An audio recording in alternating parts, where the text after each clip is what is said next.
welcome back to another episode of the Mindsets Podcast. Congratulations, you've made it. We're here for part 2 of the story with Harry from last week. Now, just if you haven't had the opportunity to listen to that episode, I'd highly encourage you to go back to episode 33, which is part 1 of this story. Have a listen to Harry's story where we get to with the current event and scenario that's been going on. I know a lot of you that will be waiting for this episode are finally going to hear where Harry was with the pilot. But again, in this episode, we're going to be going into how Harry coped with PTSD from this particular event, and also some of the training he's done as a medic bravo for the Ukrainian army, and the time that he found himself lost in a forest with no phone connection and no connection to the outer world, really. So without further ado, we will get back into the episode. I'm going to rewind it about a minute so that there's a bit more context to where we were. And I hope you enjoy this episode as much as you enjoyed the first one. Do follow along on all the social media at mindsets_podcast. Leave a review if you're listening on a streaming platform. It means so much. And if you can share it with any friends and help this story get out there, I really think this story deserves more coverage, as well as all of the other stories that we've had with the other guests.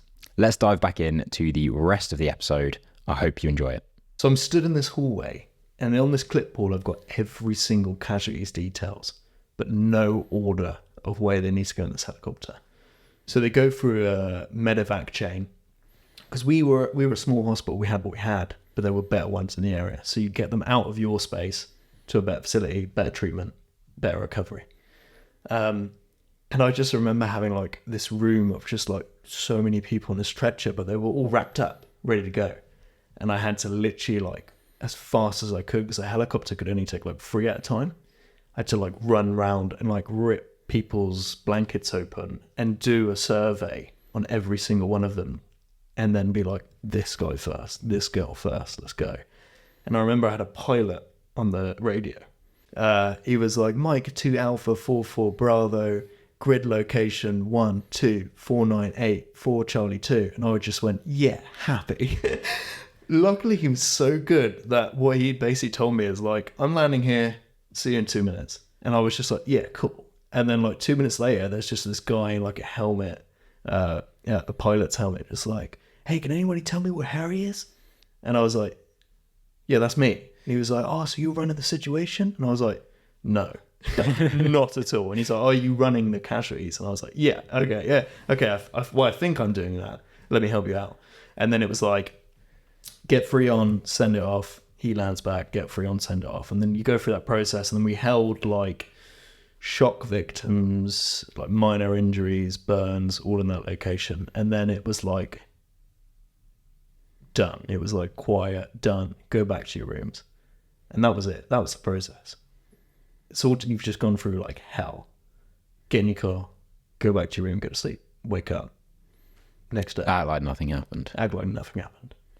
Which is mad. Yeah. And where this ties into COVID is then, it wasn't long after that, they just took you home. Yeah, so we went, the attack happened on the 11th of March, 2020.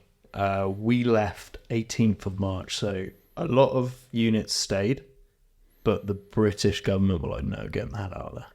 Because from the 11th to the 18th, we had received more, but it was like not as a big scale. And they were moving us around to try and give us the best protection, but every time they moved us around, it seemed to be like the drop location. So it was kind of like, let's get the hell out of there. So we went through to the flight line, and when an incident happens, there's an operation called, I think it's Op Wide Awake, which is kind of the reverse of what it does. All internet is gone. All service is gone. I don't know how they do it, but you can't go on your phone, you can't text, you can't ring, can't go on social media. And that normally happens in the result of a death. They'd go like, because obviously you got to have that respect level. And some people might have gone through that trauma and gone, oh, I can't believe that so-and-so has died, rest in peace, when families weren't even notified. Because it's like a fact, as soon as an incident happened, they have to get the facts. Because, you know, people die from medical treatment. You know, people die from other weird explanations. So you have no phone. And I can't remember when we went into lockdown, but I think it was in and around those like 7 days. It was one of those days. And it was like so rushed. On the 18th, I remember waking up and I was like, we were in this building and all I had was a roll mat. I had no blanket. I was just like in my shorts and my t-shirt still 7 days ago. No shower, nothing. And they were just like, right, get on the flight. I left all my bags in that room. They're probably still in that room. I left all like my memorabilia, all of my clothes, all in that room. All I had on me was my phone, my laptop, and I think a spare pair of socks. And then we kind of just got rushed to the flight line. And because of the threat and that they were like scared that it was going to get hit again, I remember seeing the plane literally land. And then it was like, right, run, get on. Because like some like terrorist organizations would take that as an opportunity. Like, you've now got people in one area. Like, let's hit that. And I remember running for this flight line, getting on, and like literally had just like stood still waiting to sit down, and it just goes, and it just starts going. And you're like, okay, all right, let's get out of this country. And I landed in Birmingham, and I was based in Aldershot, so they're still in like a bit of a journey. We stopped off at a service station. So at the minute, I still have no idea what a lockdown is. I knew that there was a virus going around, but I didn't know to what effect it had on the UK. We get to the service station, and it's like, I think it's like 9 p.m. and there isn't a soul in the service station. The W.H. Smith was open, and the person was just like in there and like just looked so scared. So I'd gone from an environment of being like, I'm not afraid to say it, shit scared, to coming home and just seeing people scared. And I was like, God, have they just been hit? Has the UK just been like bombed or something? And then we like bought like a sandwich and a drink and then got back in the car. And I remember the driver was from my unit and he was so angry. He was so angry that we asked him to stop, but we had no idea. And then he still didn't tell us like what happened. And we got back to our unit and just got forced into this room. And then it was so every unit has like a padre. So they have like a religious speaker, a religious representation. And he just had this PowerPoint, and it just was on a white background and said coronavirus. Next slide, government like recommendation. And it was like, you're going to go home, but not home. You're going to go into your rooms, where you had some people in this camp that didn't live there. So in their room, they had a bed and maybe some milk that they might have left in there before they left for deployment. You're going to go into that room and you're going to stay there until you can come out. So like, I'd just gone through like hell, the worst thing I've ever been through in my life, and that's factual. And then I'd come home and was told to go into my room and stay there. And still at the time, I thought like they were just making us stay in there because of what we'd gone through. And then it wasn't till then, that exact evening, I could go on my phone. So I'd had like 7 days of no contact, been through an event, and then on my phone, and it's just like, yeah, coronavirus, yeah, stay in your home. And at the time, I had actually, when I was in the country that had the event in, I had actually split up with my girlfriend at the time, who luckily enough I can now say is my fiance, so I'm, happy about that. So I had like no one. My family were like saying like, oh, how you doing, you okay? But I just had like no one apart from the people that had been through the traumatic event with me, which I didn't want to speak to them because I just associated them with that trauma. And I had, I want to say about 6 weeks. It was about 6 weeks of like, every time I saw the people that I was in lockdown with, because you have like your own room, you have a toilet, and then it's like uni halls, army bases, but pretty much like uni halls. Every time I would see them and they just wanted to be like social, like let's have a few drinks, I just would like, as soon as the like social had started, just remove myself from the situation. I just did not want to speak to anybody. And then after about 6 weeks of that, I was like I need to get back in contact with my girlfriend. And then luckily when I went and saw her, I talked about the event I'd gone through, but not to an extent probably as detailed as this. So this is actually, apart from some therapy I was given, the first time I've spoken about that event. And I feel really comfortable doing that. I was going to say, well, thank you very much for going through it, because I think one of the things that people will realize at this point is this episodes of the Mindsets podcast usually go on for 45 minutes to an hour. However, with the gravity of the situation and what you're discussing, I think people will probably be invested enough that they want to know what's going on. And really, the way that you tell the story, I'm sat here and I feel like I was there. Yeah. And I'm glad I wasn't. Yeah. But it's, especially coming back, you're starting to talk about really what there is a large association with, which is PTSD, post-traumatic stress disorder. And you've kind of gone through, as I said, kind of a hell-like scenario at the time. It was the worst thing you ever gone through. And then it's almost like you've been put in some sort of confinement when you've been put in the room. And as you said, you had no one to support you. There has to be so much going through your brain. And at the same time, often the best way to deal with things is to speak about them, think about them. But when it's traumatic, it's the absolute opposite of what you want to do. It goes against everything of what your body's going to want to do at that moment in time, because effectively you're just going to relive it.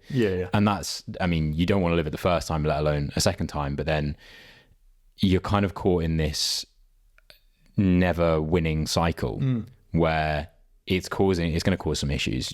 I mean, logically it's going to cause some issues, but then you can't really face the problem because that could actually cause more issues.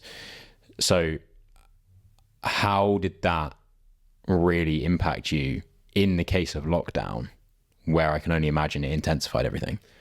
So like, I knew I needed help, because I was like, the worst thing that people go through when they go through like traumatic experiences is they always say like the root cause to help you is talking to people, but it was the complete opposite of what I wanted to do. When I got back with my partner, she was aware of like kind of what I'd gone through, but I kind of made it aware that I don't want to talk about it. And we actually still haven't really talked about it. But I'll move on to like why I think that's important for like my relationship with her. But when I was in the lockdown, I just remember like staying up till like 4 a.m, because I was scared to go to sleep. Because when I would sleep, I would literally have like a complete reenactment, or it might go worse. And then it would stop me from sleeping. And then I said, I need help. I need to speak to somebody. And this is like, I'm not saying that the system in the army is bad. My experience with the system in the army was bad in relation to therapy. So I reached out and said, like, look, I'm struggling. I need help. And then you go kind of through like a chain of like steps. And then I was put in a room with somebody that, I don't know, had probably been an infantry soldier for 20 odd years. So I had way more experience with trauma than me. And had probably been in Afghanistan during like Herrick operations, so, you know, fighting Taliban and stuff like that. And he answered my questions for me, because essentially all it was is like a tick sheet. Are you okay? Yes or no? And that's it. It doesn't expand into, do you sleep? How are you sleeping? Are you taking any medication? Are you exercising? Are you socializing? It didn't even break into that. I remember sitting down with him. I don't remember his name. And he was like, explain what you went through. And I did. And then he was like, yeah, well, you know, like as infantry soldiers, you know, like we're like, you know, really positive in the mind. So you just can't let it get to you, mate. And then it was like, you happy? Yeah, sign here. And that was it. That was the last piece of therapy I received from the army. And that was a process that I had. And I hope that nobody else goes through that again. And then I remember kind of leaving that, and then the stigma I put in my brain of the situation was, oh, it mustn't have been that bad. If that's like the impression I'd given off to somebody who had been in that service for so long, I was like, oh, it mustn't be that like too bad. So I tried so hard to just forget about all the events and just like repurpose my mind somewhere. And I would say that was the best decision I've ever done. That I didn't get like full-blown structured help and managed to kind of like self-heal. I 100% still probably do need help, and because I still get my like reoccurring sort of like flashbacks, nightmares, but on a much lower scale now than I ever have. And at the time, I wasn't like an amazing med bravo. I like tried to learn a lot, but I was more interested in just being a good soldier. And then I went, hey, you know what? Let me try and recognize the trauma as a good experience. Let me try and pick the good out of that experience. And the good was, because all I told myself was like, you know, the first person you ever treated, like they died. And like the little like demon on your shoulder was like, that's going to happen again. Like it's going to happen again. But then I kind of switched over from a conversation I had with my boss at the time. It's like, you know, you save lives and don't forget that. And then I went forward with the process of, like, I saved lives, but I probably could have done a better job. And that for me created this like relentless will to win, to be freaking amazing at medicine. And that is what like structured the rest of my my last 4 years in the military. But then like I know like a lot of people say that like talking about your trauma is what helps, but this is going to sound really corny, but for me it's love in like a weird way. It's like whenever I'm like not in the presence of my fiance, it's quite sad. And then sometimes things do reoccur and I do think about a lot of stuff. But when I'm like at home with my fiance, I'll like never think about my trauma. It's like a safe zone. Like a safe haven that she's probably unconsciously created for me. That is kind of like a little safety blanket that you get into. And that is exactly why I don't want to talk about any of it with her, because I'm scared that sort of like safety blanket might like have a small tear in, and then it's kind of like, oh well, life kind of isn't the same as what it was. I'm not saying that it ever wouldn't be, because she keeps me on my toes, but that's why I'm scared to like have a sit down and like go through like how I'm feeling, because when I'm with my fiance, that's how I feel comfortable with my trauma, and I hope that never changes. And then that's why I would speak to a professional, because it's confidential and you can kind of break right into the layers there. But for me, it's like not talking, and part of me never really wants to talk about it. It's just like the love element and like the support from my fiance is what helps my trauma. It's so opposed. It's so opposed to what you went through. Yeah. And that's ultimately probably quite clearly why, as you said, it's like your little safe haven. Yeah. But it's interesting as well that you kind of spoke about, almost in a competitive way, this desire to become insanely good at medicine. Yeah. And I feel like I'm about to trip into another crazy story, because you spent 40 days in a jungle with no like contact. Yeah. After everything that we've already spoken about, you continued in the army. You went and continued as a Med Bravo. How on earth do you end up in the jungle, unable to contact anyone? So this I went to Belize, January 2021. So we were still in a lockdown at the time. We'd gone back into that Christmas one of 2020, and I went to support another group delivering like live fire training. So basically, when you do it in the jungle, you've got like no limits. You've just got trees, and you can just shoot, and you can do like really advanced shoots than you can in the UK. The UK's got laws, it's got like specific angles that you can't shoot through, but when you're there, it is like Predator. It is like Predator 2 with Arnold sorts. I'm going to be honest, I haven't seen them recently enough to be able to advise you on which one. But it is like, you know, just shooting at thick jungle. So I went on like a support sort of mission, and then like train the locals, but then also train our forces into to be a better shot. And you stay in the jungle, because otherwise you would have to go to like a building, every morning you'd have to get up at like 3, make your way to the jungle, patrol through the jungle, set up the range. So instead they were just like, oh, let's just set them up in the jungle. And because it was lockdown, they were still scared of like us getting COVID out there. So we landed, had to isolate for 2 weeks in a 60-man room in like 35, 40 degrees, 100% humidity. And then as soon as we had survived that lockdown, it was like, right, put your phone in this bag and you're going to the jungle. And at first I was like, oh, so we're doing like a week coming back, like relaxing, going back out. And it was like, oh, well, you know, it's like a 6-week package. So you're going to deliver the shooting course for 6 companies. We were like, okay, cool. So we're going to do like 7 days, come back in. And they were like, yeah, well, we're going to keep you there because of COVID. Like, we don't want you to get the virus. And we were like, that's like 40 days. And they were like, yeah. So we turned up to the area where we had to set up, and it's just like thick jungle.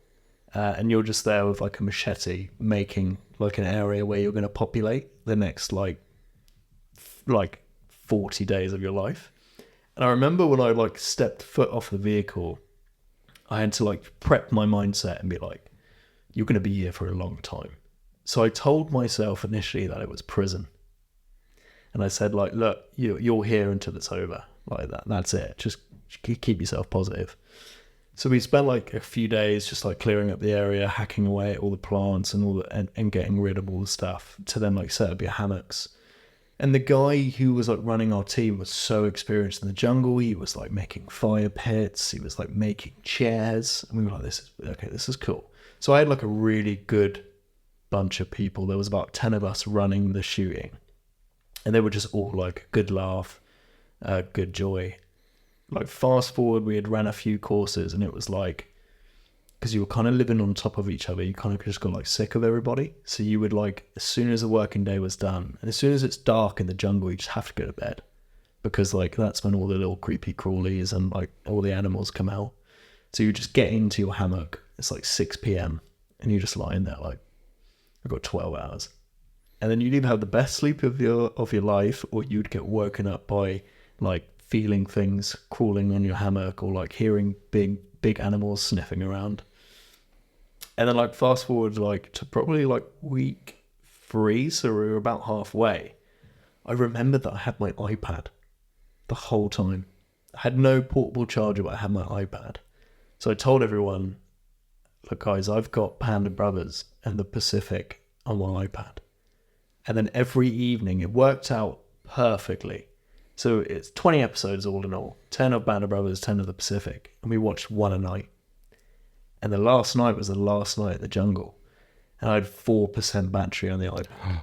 And we were like halfway through the episode, and I got to a stage that like, people were stood up looking at this iPad, because introducing that iPad gave somebody like a hot conversation topic every day.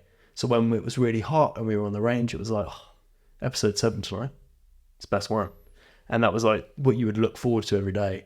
And I remember like the last 10 minutes, I had gone to 1% and everyone was kind of just stood up, like almost in tears, like we're not going to be able to finish this like event we've gone through of Band of Brothers and the Pacific keeping us alive in the jungle. And I remember like the last scene is when it's got like all of the people that went through the events talking, and like the last person to talk is Captain Winters, I think, who ran, because we had done Pacific then Band of Brothers, Captain Winters that ran that company. And it's like last scene is he like looks at the camera and just kind of like nods his head, and then it goes dark, and that's the last scene, and as it went dark, the iPad went dark. That is poetic. It was insane. And then when we were leaving the jungle, one of my mates was just like, we never finished it. And I was like, what do you mean? He's like, we never saw the end credits.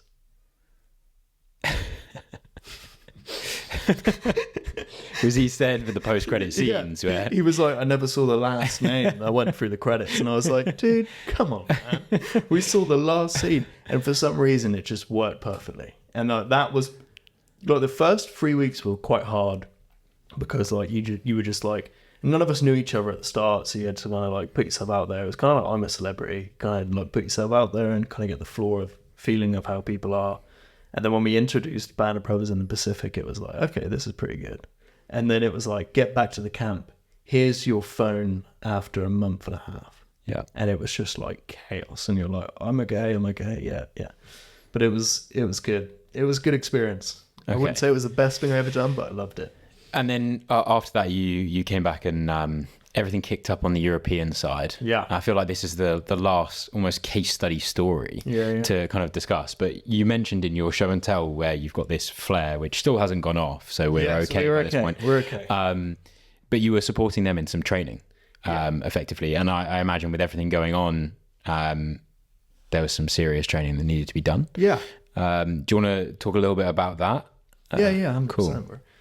So it's all open source, like people can Google it. Operation name was Operation Interflex, and it was UK's mission during the war, well, as the like start of the war between Ukraine and Russia, that we would bring Ukrainians over to the UK, give them, there was like sort of like two courses at the time, so you would take somebody that has no experience, put them on a crash course, so when they go back over to fight for their country, they have like some knowledge, and then you had ones that was like, they're in the military, bring them over, let's turn them into a leader.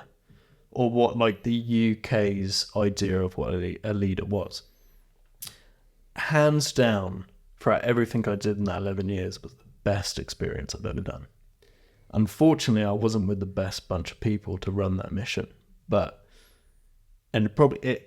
be fair, that mission is, I'd say, about 80% of the reason why I left. But essentially how it rolled is like a few Ukrainians came through and then you took them through like a 5-6 week package. And I was fortunate enough at that time, the year before, I went on a American medical course that teaches you how to run like really good training and like using like casualty simulation stuff. So like when they see the casualty, it's like the same thought that I had when I saw my first casualty, like, oh Christ, this is real. And when you get that like level of training, it's so good because you're making them train for the real thing.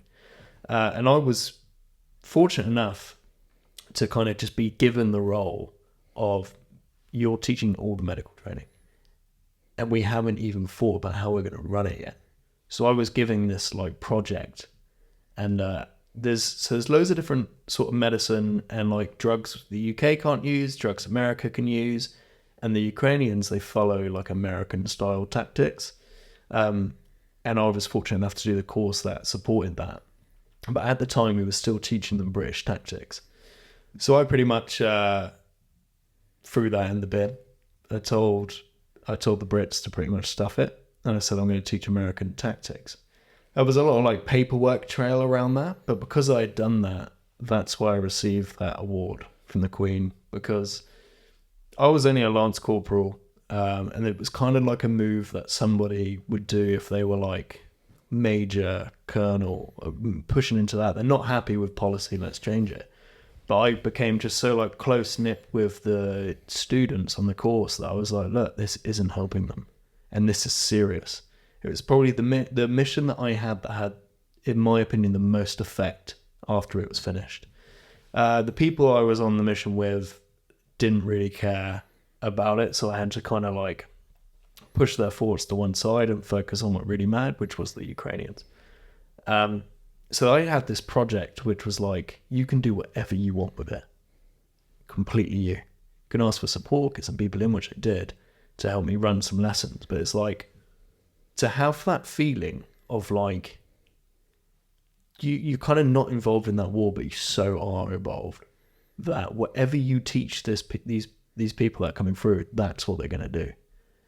So I was like up until the early hours of the morning, so late, just trying to write. I was studying. I was ringing like previous medics I'd work with, like, look, if this had happened, what do I bring in to do that? Blah, blah, blah, blah, blah, to make like the perfect package for them. And then I spoke to my boss and was like, look, there's this company that do all this makeup.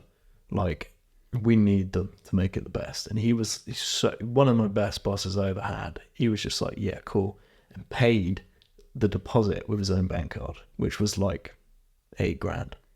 Damn. And he had paid that because he knew in his mind that we need to invest in this area to give them the best that they can be. And yeah, he paid for that with his own money. And he'd helped me with the legwork to sort out that policy. So I only was really 75% of that award is his. I was just the cocker guy to try and spearhead the program. And it was like a massive eye-opener working with them, because they would just like tell you all of these stories they'd gone through with no training whatsoever. And you just think, wow, like that is actually insane. And then it gives you even more pride, because you're like, whatever I teach them, they're going to use. So I need to make it the best it can be. And I just surrounded myself, and I ran 2 courses. I ran 2 of these courses, and just surrounded myself with like a med brain, and just I dropped everything infantry. And it was at that stage, this was January 2023. It was at that stage I was like, look, I want to be a medic full time. After that course had finished and it had all finished up, I was like, I want to be a medic. I want to do exactly what I've just done, because it was the most rewarding job I've ever done. I want to do what I've just done for the rest of my life. And there is a lot of stigma between like army medics and like people who think they're really good at medicine and want to become a medic. And after that mission had finished, and the team that like came up to me and said like, you know, thank you so much for what you've done. And in my bag, I just had that Illume that I was supposed to, we call it an Illume. I was supposed to hand in. I just went, screw this, sign this. And then they all did. And it was like one of the proudest things I've ever had is working with that nation. But then when I left that mission, this is where like started to, I was at like the height of the driving medicine, and I want to be the best medic in the infantry. This was when I was asking the serious questions of, I don't think I want to be in the infantry anymore. I want to be a medic. And that process is so hard. It's so hard, and it's selective, because you're competing with people who educationally have been picked to become a medic. I didn't have education on my side, but at this time I had experience. I had experience with medicine. I had experience with trauma medicine.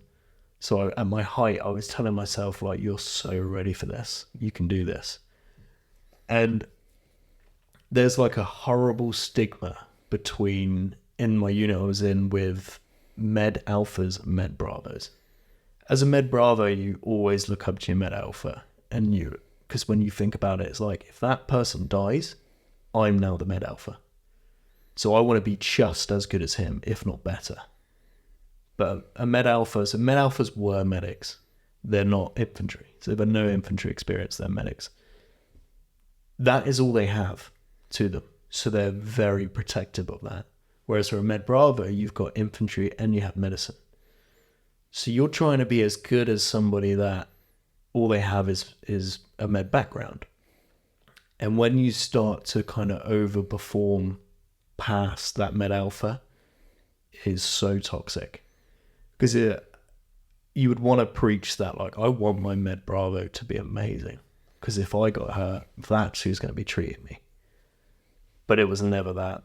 It was like, hold up, get back in your box. You're in the infantry. You're not smart enough to be a medic. And that hit really hard. And then I was fortunate enough to move to another team that, from like looking at other teams' work, I was like, I like that med alpha. He's teaching his med bravo everything. And went over to that team, and it was the exact same stigma. And this was coming up to like June 2023.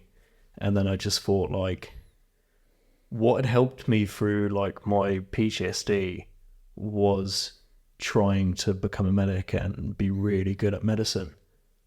But now what's affecting me is people telling me I can't do that. And it wasn't going to stop. I don't know, maybe in a year's time, if I stayed in, I probably could have progressed towards a med alpha. But for after like a year of constantly being told, like, no, get back in your box. You're in the infantry. Like, I'm the Med Alpha. I just kind of went, hey, yeah, you're right. Didn't take it as a defeat. And then I thought about my previous mission, which was with the Ukrainians, and how I loved it, but the people I was working with weren't that great. And then I just was like, oh, enough's enough. And then I signed off. So when you sign off, that's the process of getting out. And you have to do a year. So it's like, the more time you've done, the more like time off you get in that year. And they take it from the right. So I was fortunate enough because I would just shy of like 11 years. I received like 2 months off on the back end of it. And then just like did my time, still went on exercises, still like did medicine as best as I could. And then just left in the wind. And here I am. Well, here you are. Yeah. I mean, this is all actually relatively recent as well. I mean, to give some context, it was a matter of weeks ago. Or is it a couple of weeks ago? It was the 80th anniversary of D-Day. June the 6th was my last day. So yeah, it's not long ago at all. And kind of opens a book on a new chapter of life, really. And as you said, you're now with your fiance, so that's a new chapter that's evolving and developing. You've obviously got a flat, you've got a little dog. So I guess at this point, it makes sense to move into some of the listener questions, which may touch on some of the experiences you've had, but at least they'll give context to them. So the first question comes from Max. Max wants to know, what's the scariest individual scenario you had fighting on the front line? Hi, Max. I feel like we've covered some pretty like definitely general like as a general scenario, pretty wild scenarios already. But is there one individual thing that sticks out, maybe in those or actually outside of those? So for like hands down for the rest of my life, like hearing those explosions and like those rockets landing in your vicinity, it's the scariest thing I've gone through. I did go through an event one time where a friend of mine he would make explosives. Well, not make them by himself, but be given the tools to make them. And he had like overpacked the explosives.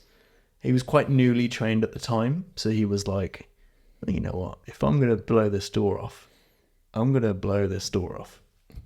And he had created, so basically you use like plastic lining with plastic explosives, and it looks really dodgy, but it's just black tape, double-sided, so you can go up to like a door, a building, like a brick wall, stick it on, move away, blow it up. For anyone that's played Call of Duty, probably quite familiar with that sort of thing. It's like C4. Yeah.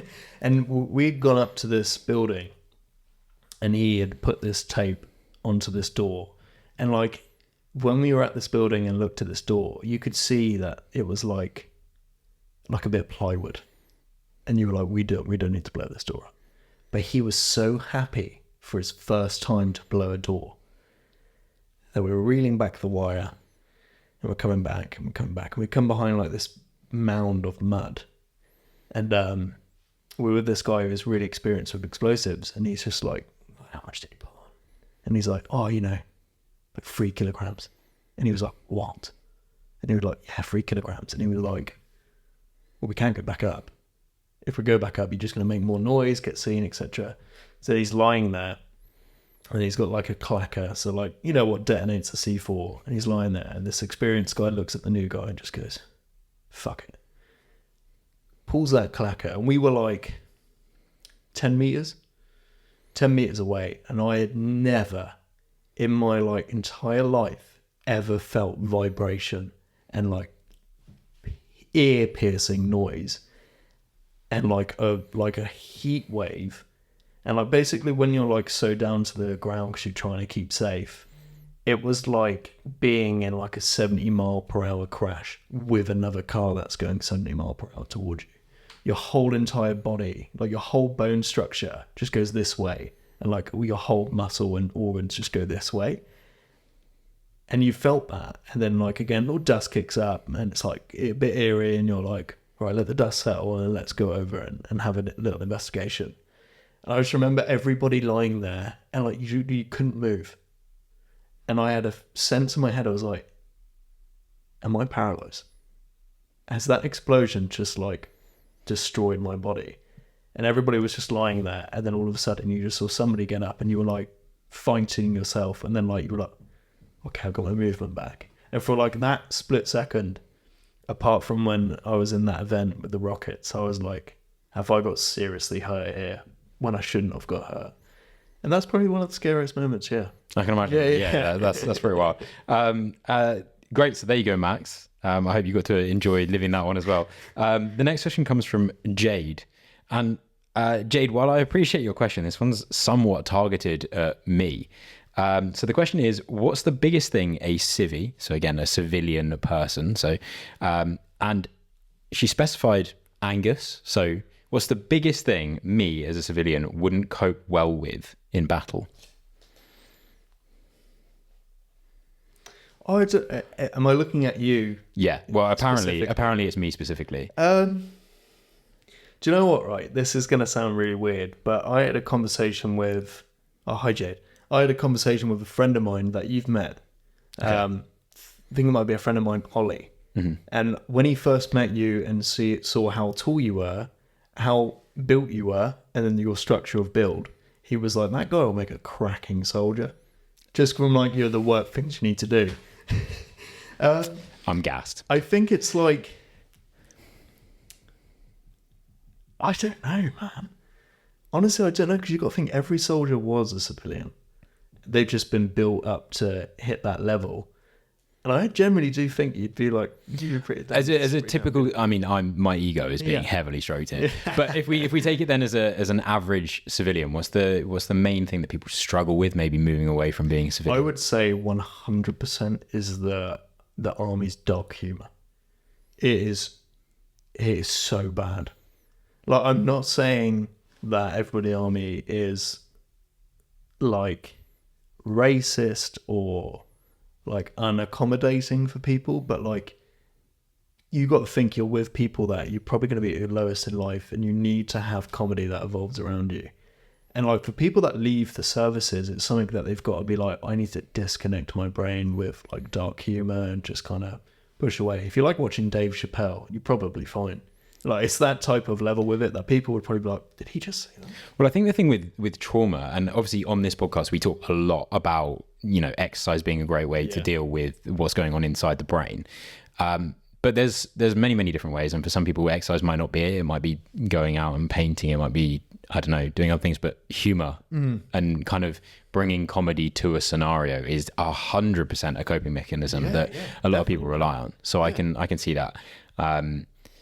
Okay, so I guess that's one of the main things. Is a bit of a cultural difference. It would be like a bit of a cultural difference, and then maybe like branching. That would be like the mental side of why somebody would struggle, but like the physical side, 90% of military fitness is having like 30 to 40% of your body weight on top of you as well, and that needs like a very good structured program to get into that. Like, you start off with low weight, low mileage, then you move into low weight, high mileage, and then you build up until you can do high weight, high mileage. And one of the fitness tests you have to have 40 kilograms on your back. So for me, that's half my body weight. I'm 81 dead. So that's half of me on my back with a rifle, with a helmet, with my body armor on my back. And that is like something that, damn right, everyone could put their hand up and say, if I had to go and do that without any training, I'm going to be either injured after or I can't finish the event. And that's what I'd say is probably the biggest struggle for people. But just know, like, if you're ever going through a process that you want to join the forces, it's not something that you need to go out and train because your body won't be used to it. So don't go out and put 20 kilos on your back and run for 10 miles. Always train yourself into that. And that would probably be like the hardest thing for people to work with. Just on top of that, there's something that we've discussed before, because there is potentially in future that I try and do maybe a test that you have done. Yeah. So keep your eyes peeled. It's not in the near future, but it could definitely appear soon. One of the things you warned me about was, how much does a rifle weigh? So it depends. The rifle we used is about 4.8 kilograms. Okay, so I would turn around, and again, I'm not trying to be that guy because everyone's got different strength levels, but I feel like carrying 5 kilos, I can do that because I'm thinking about it in a gym setting. Yeah. But if you're going to make me go on a run, and here's something else you've mentioned, you have to keep 2 guns on that weapon and like the whole time. Well, a good soldier will keep 2 hands on his weapon at all times. Okay. For speed, they always are like this, but you have like 5 kilograms here, but it's not a central mass of weight. It's not like picking up a 5 kilo dumbbell in the gym. I love how I said bar. 5 kilo dumbbell in the bar, and just like walking or like running with that centralized to your body. You're talking like where your pistol grip is on your weapon, you've got like 2.5 kilo riding on your forearm, and then past that, with the length of the barrel, you've got another like even spread 2 kilos. So you're trying to keep that balanced. So you've got 5 kilo up here on your front, you've got 1.5 kilos on your head, which I tell you now, doing any fitness with a helmet on, it's so weird. And you could run a 5K in 18 minutes dead, 20 minutes dead, 25 minutes dead. You put that helmet on, I guarantee you're going to add a minute minimum. With 1.5 kilos, that's all you've added. And then you then have, depending on the fitness test, if you're doing like a 2-miler, you've then got like 15 kilo on your back. If you're doing the long distance one, you've got 40 on your back. So you're talking like 45 to 50 kilograms of spread weight around that. And for all the keen runners that are involved, no, you're not doing it in Nike Alpha Flies. You're doing this in military boots. Yeah. But one final point on that before we move on to the next question from Jack is when you're carrying that weapon, if I'm thinking about if I was to try and simulate this and I got a 5 kilo sort of bar or dumbbell or something that I was carrying in the gym, mentally my arm gets tired, swap it around. Can't do that with a weapon. I mean, in some cases, like A little bit, yeah, but yeah. not reliably. I wouldn't want to do that. So, like, I'm left-handed. When I started going into different type of units where different weapons are available, I would fire left-handed. But because I was trained to fire right-handed my whole career, I just couldn't do it. Even though I shot better left, it just did not feel It's right. the muscle memory. And the British Army weapon system can only be shot right-handed. So, like, yeah, you can't even change hand. Well, there we go, Jade. I'm sorry that you calling me out actually backfired. Yeah. I feel great about myself right now. But we'll move on to Jack's question, which kind of ties in well with where you're at now career-wise. So he wants to know just a bit of the way you think around some of the ebbs and flows of now being a civvy, but with a kind of war state of mind. Mm-hmm. What's your kind of thought process around that transition? So I was like quite lucky in my situation. I know a lot of people that leave the services struggle because you get comfortable in chaos.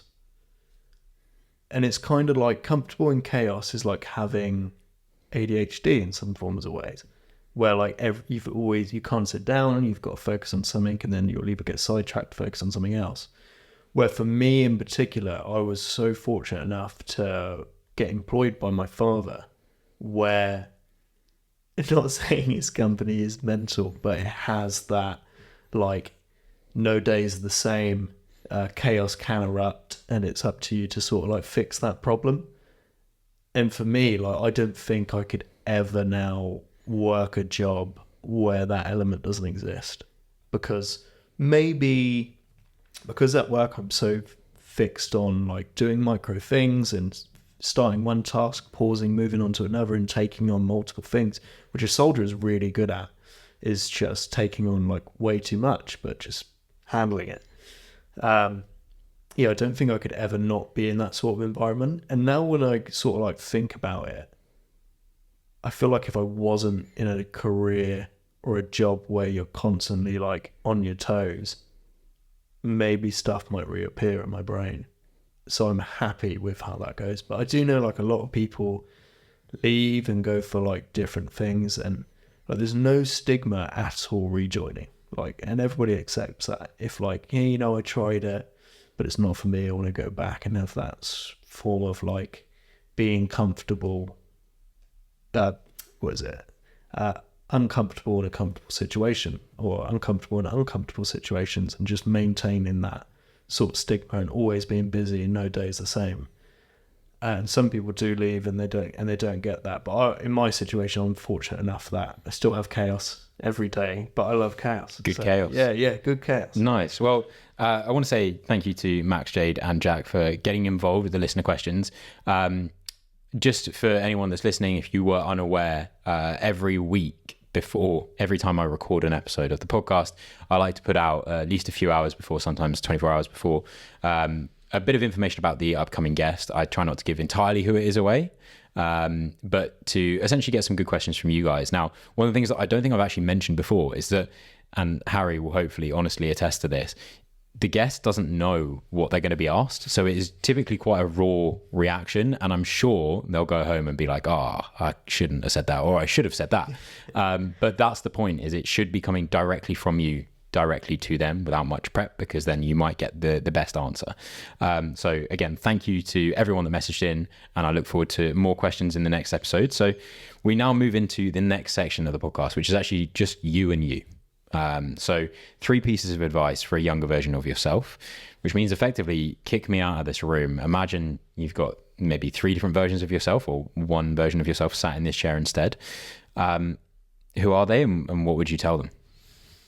I think like the first one for me, which I've kind of been like working on in my own little way now, which I wish I knew in the past, is like, don't let like how people think of you affect you at all. Like how you look, how you eat, how you drink, how you go out about your daily business. Like how somebody's interpretation of you has nothing to do with you, and do not let that affect you.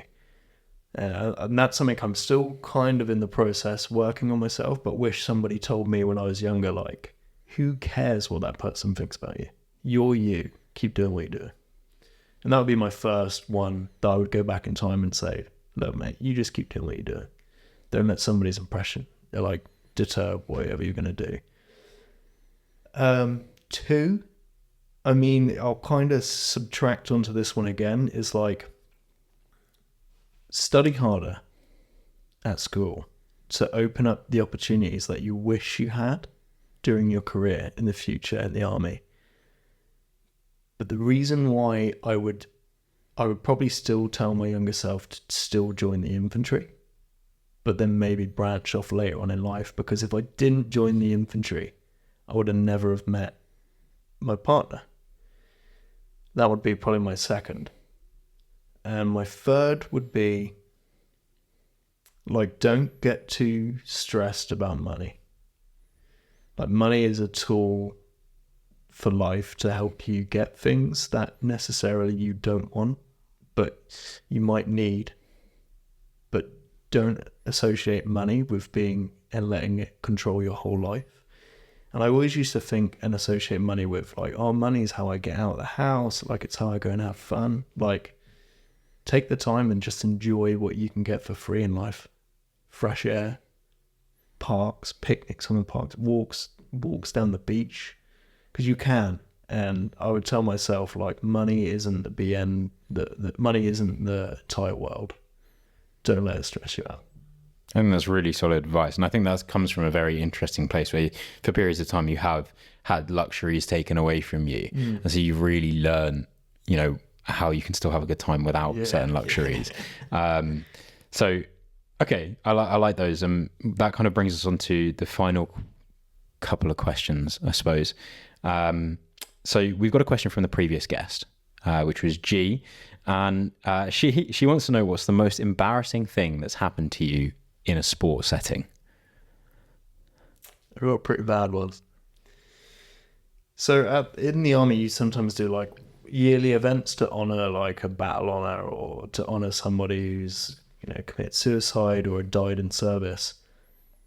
And it's always fitness. This was like a really hard fitness test. And like, I remember it was in like teams of 5, and you had like ski erg for, I think it was like 25 calories, and you would do it twice. So I would do 25, somebody else would come on and do 25, and you're racing each other, and you're racing other teams to try and win. then you would jump onto your other 25, then it would move on to like a rower, and it would be like 250 meters, because like the number was like associated with whatever you were honoring. And I remember at the time we had done like a run around with loads of weight, and then it was going into the circuit, and you had like 2 minutes to have water. My friend had bought loads of the ISO gels, like the squidgy gels. I'd never used them before. So I like come in absolutely like sweating, I'm exhausted, but I'm like, come on guys, let's get this. I grab one of these gels and I squeeze the whole thing into my mouth and swallow the whole thing. I was so dehydrated, I'll just use that as like my tool. And it like instantly bloated me out, right? Which then made my stomach like a balloon that if there was pressure on there, something was going to come out. So we go through the ski erg and I'm like feeling like, oh, tummy is killing me. And then it's onto the rower. And luckily I had done my first 250 meters and then I was the last person on the rower. And as I go and like strap my feet into the row, I just feel like a release of my stomach. And I'm like, okay, this is good. Do my first pull. And then I was instantly hit with a real bad smell. So I'm still just rowing my time out, doing my 250 meters, do my last pull. And people are like undoing my shoes to get them to the next event. And I can remember my friend's face just looks at me and goes, what the fuck, Harry? I stand up. And I'd shat myself all over the rowing machine. But because I was so interested in winning, I'd done that. It had gone everywhere. So then like we had to leave this rowing machine covered in my shit. But what we moved on to next was a bike, which was right next to the seat, and people were cycling and like throwing up. And then I started throwing up. So like our whole entire team just had like shit and sick, and we won.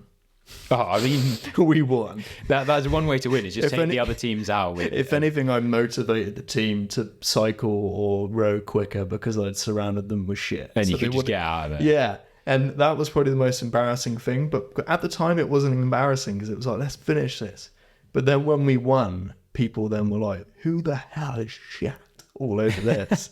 And then when everybody went off to like get like a little ceremony, I was in the gym cleaning up my own shit. So yeah, it was quite embarrassing. Do you know what? I thought I'd come into this and I would probably get something so lightweight in terms of an embarrassing story. And I think G, listening to this, is probably thinking, oh, like that time that I stubbed my toe and it was really embarrassing because so many people saw. Would not have expected that. That is quite wild. That's almost the wildest story you've told today. Yeah. Which says a lot. Yeah. Okay, well, then that leads us into you asking your question for the next guest. You know nothing about them. That's the beauty of this. So what would you like to know from the next guest? I'd like to pose like a question that I'd hope will lead into like a bit of a story. Go for it. And it is that if you've ever been in like a rut or a real bad space, or you've had something that means you can't train or you can't do your exercise that you usually do, or you're just not happy, what is it that you've done or completely switched in your mind to get you back on track? What is it that you've either thrown out of your life or brought into your life that's made you go, okay, I'm back where I want to be?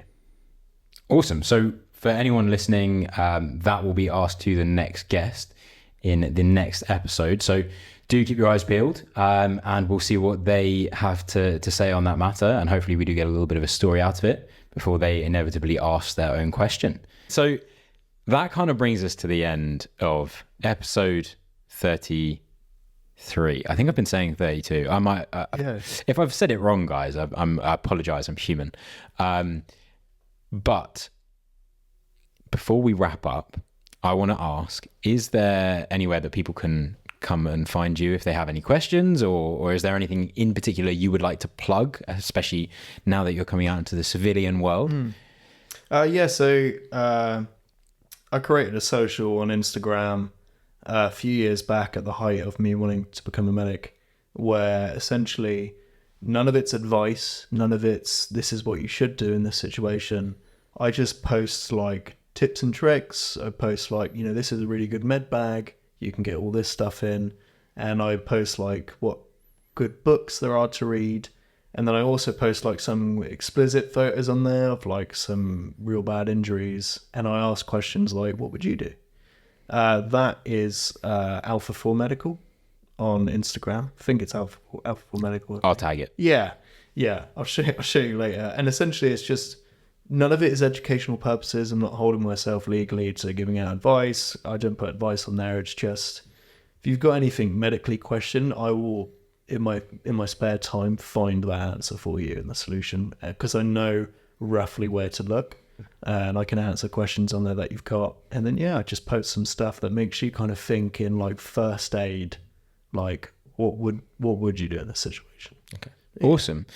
Guys, if you aren't already following on the social media, it's at mindsets_podcast. That goes for everywhere, including YouTube. If you find an account that looks somewhat like us, but isn't mindsets_podcast, it's not us, tell me, we'll report them, or just, hopefully make this better than whatever they've got. So please head over there, hit like, hit share, drop a comment. It means so much more than you can ever imagine. And with that, I look forward to seeing you in the next episode.